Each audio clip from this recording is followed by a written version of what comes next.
അടുക്കാൻ ആഗ്രഹിച്ചാലും അകന്നു നിൽക്കേണ്ട കാലമാണിത്. ക്രിസ്മസ് നാളുകളിൽ അടുത്തെത്തുന്ന ചിന്തയും ആത്മീയമായി അടുത്തു നിൽക്കുക എന്നതാണ്.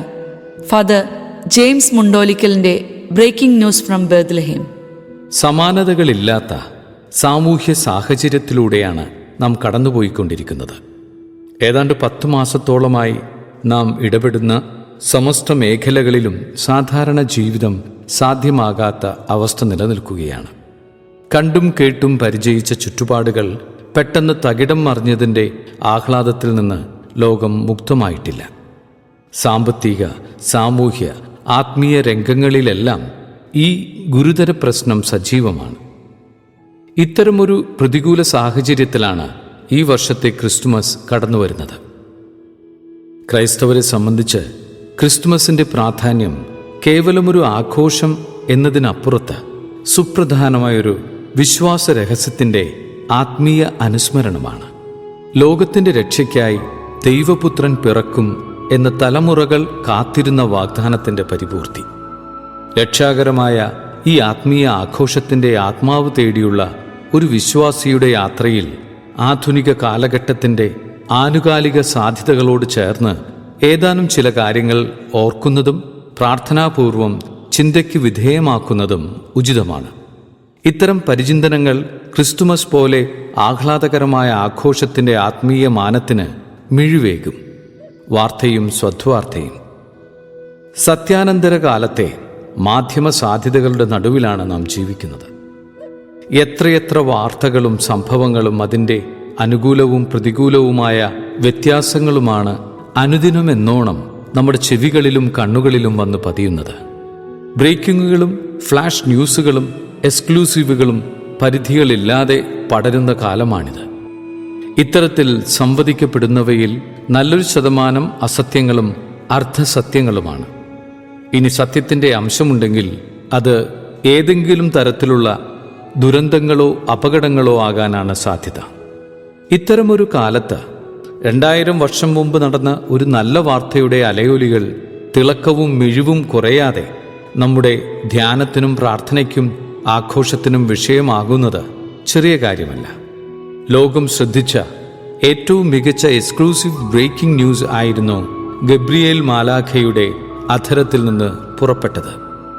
ഈ വിലപ്പെട്ട വാർത്തയുടെ കാലിക പ്രസക്തി വർദ്ധിച്ചിരിക്കുന്നു എന്ന തിരിച്ചറിവോടെ ജീവിത വ്യാപാരങ്ങളിൽ നിലപാടുകൾ സ്വീകരിക്കുന്നവർക്കാണ് ക്രിസ്മസ് ആഘോഷിക്കാൻ യഥാർത്ഥത്തിൽ അർഹതയുള്ളത്. അല്ലാത്തപക്ഷം ക്രിസ്തുമസ് എന്നത് വാണിജ്യപരമായ ലാഭത്തിനും കമ്പോളത്തിൻ്റെ താൽപ്പര്യങ്ങൾക്കും ഈ ആഘോഷവും വഴിപ്പെട്ടുപോകുമെന്ന് മനസ്സിലാക്കണം.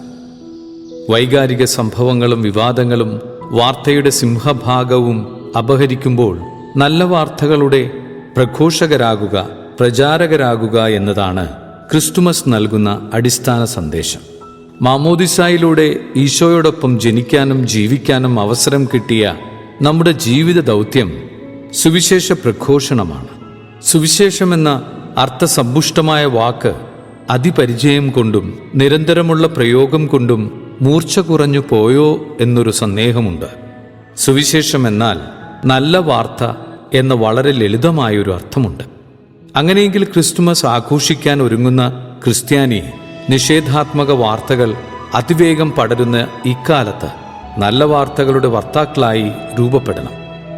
നല്ല കാര്യങ്ങൾ പറയാനും പ്രചോദനാത്മകമായ ചിന്തകൾ പങ്കുവയ്ക്കാനും നന്മയുള്ള സന്ദേശങ്ങളും അടയാളങ്ങളും പ്രചരിപ്പിക്കാനും നവമാധ്യമങ്ങളിൽ മാന്യമായി ഇടപെടാനും ശ്രമിക്കുമ്പോൾ രക്ഷകന്റെ പിറവിയുടെ ആത്മീയ ഭാവം നമ്മുടെ ജീവിതത്തിലും തെളിഞ്ഞു വരുന്നത് കാണാനാകും. നല്ലത് പറയാനും നല്ലത് പങ്കുവയ്ക്കാനും നല്ല ബന്ധങ്ങൾ സൂക്ഷിക്കാനും ഈ ക്രിസ്തുമസ് കാലത്ത് തീരുമാനമെടുക്കാനും സാധിക്കണം. സാമൂഹ്യ അടുപ്പത്തിൻ്റെ പ്രസക്തി. തലക്കെട്ടിൽ കുറിച്ച വാക്കിൻ്റെ വിപരീത പദമാണ് ഇന്ന് പ്രശസ്തമായിട്ടുള്ളത്. പരസ്പരം അകന്ന് ജീവിക്കുന്നതാണ് സുരക്ഷിതം എന്ന സന്ദേശം ഏതാണ്ട് 10 മാസത്തോളമായി എത്ര തവണയാണ് നമ്മുടെ ശ്രദ്ധയിൽപ്പെടുന്നത്? ഗുരുതരമായ രോഗവ്യാപനത്തിൻ്റെ പശ്ചാത്തലത്തിലാണ് ഇത്തരം സുരക്ഷാ മുന്നറിയിപ്പുകൾ നമുക്ക് ലഭ്യമാകുന്നത്. ഒരുമയും കൂട്ടായ്മയും സൗഹൃദ സമ്മേളനങ്ങളുമെല്ലാം തടസ്സപ്പെടുന്ന ഇക്കാലത്ത് ഈ പ്രതിസന്ധിയെ മറികടക്കാൻ ഒരു ബദൽ മാർഗം കണ്ടെത്തേണ്ടതുണ്ട്. ഹൃദയങ്ങൾ തമ്മിൽ അടുപ്പിക്കുന്ന ആത്മീയതയുടെ ആഴം കണ്ടെത്താൻ നാം ശ്രമിക്കണം. പരസ്പരം സ്നേഹത്തോടും സന്തോഷത്തോടും സഹവർത്തിത്വത്തോടും കൂടെ നിലപാടുകൾ എടുക്കാൻ സാധിക്കുന്നവർക്കേ സാമൂഹ്യ അകൽച്ചയുടെ ഈ ദുരിതകാലത്ത് ആത്മീയ അടുപ്പം സൂക്ഷിക്കാനാവും. അകറ്റാനും ഒറ്റപ്പെടുത്താനും ആരൊക്കെ എത്ര ശക്തമായി പരിശ്രമിച്ചാലും ഒരുമിച്ച് നിൽക്കാനും ഒന്നിച്ചു കൂടാനുമുള്ള മനുഷ്യന്റെ സഹജവാസന സജീവമായി തന്നെ നിലനിൽക്കും. ഓൺലൈൻ മീറ്റിങ്ങുകൾ വർദ്ധിക്കുന്നതിൻ്റെ കാരണവും മറ്റൊന്നാകില്ല. ഒരുമിച്ച് നിന്നാലേ ബലമുള്ളൂ എന്ന തിരിച്ചറിവ് വലിയ ആത്മീയ ബോധ്യമാണ്. സഭ എന്ന വിശുദ്ധ സംവിധാനത്തിൻ്റെ അടിസ്ഥാനം തന്നെ ഒരുമയും കൂട്ടായ്മയുമാണ്.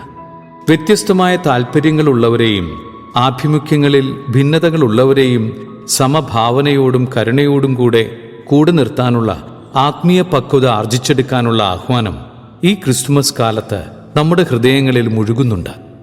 അത് കേൾക്കാൻ നമുക്ക് സാധിക്കണം.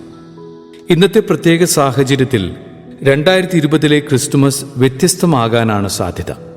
ക്രിസ്തുമസ് കരോൾ ഗാന സംഘങ്ങളും ജനപങ്കാളിത്തത്തോടെയുള്ള പാതിരാ കുർബാനയും കുടുംബാംഗങ്ങളുടെ ഒരുമിച്ച് കൂടലുകളും നോമ്പുകാലത്തെ അനുദിന ബലിയർപ്പണവുമൊക്കെ പതിവ് പോലെ സുഗമമാകാൻ സാധ്യതയില്ല എന്ന തിരിച്ചറിവ് നമുക്കുണ്ട്. ഈ പ്രതികൂല സാഹചര്യങ്ങളെ സംയമനത്തോടും സാമൂഹ്യ പ്രതിബദ്ധതയോടും കൂടി അഭിമുഖീകരിക്കുന്ന പരമ്പരാഗത ക്രൈസ്തവ ശൈലി ഇക്കാലത്തും നമുക്ക് പിന്തുടരാം. സമൂഹത്തിൻ്റെ പൊതുബോധങ്ങളിൽ പ്രതീക്ഷയുടെയും പ്രത്യാശയുടെയും നക്ഷത്രങ്ങൾ തെളിയിക്കാൻ ഈ ക്രിസ്തുമസ് കാലത്തെ നമ്മുടെ ഭാവാത്മകമായ പ്രതികരണങ്ങൾ കൊണ്ട് സാധിക്കണം. വിൻസെന്റ് ചർച്ചിൽ പറയുന്നത് മനസ്സിലോർക്കാം. ക്രിസ്തുമസ് ആഘോഷങ്ങൾക്ക് വേണ്ടി മാത്രമുള്ളതല്ല, ആത്മപരിശോധനയ്ക്ക് വേണ്ടി കൂടിയുള്ളതാണ്.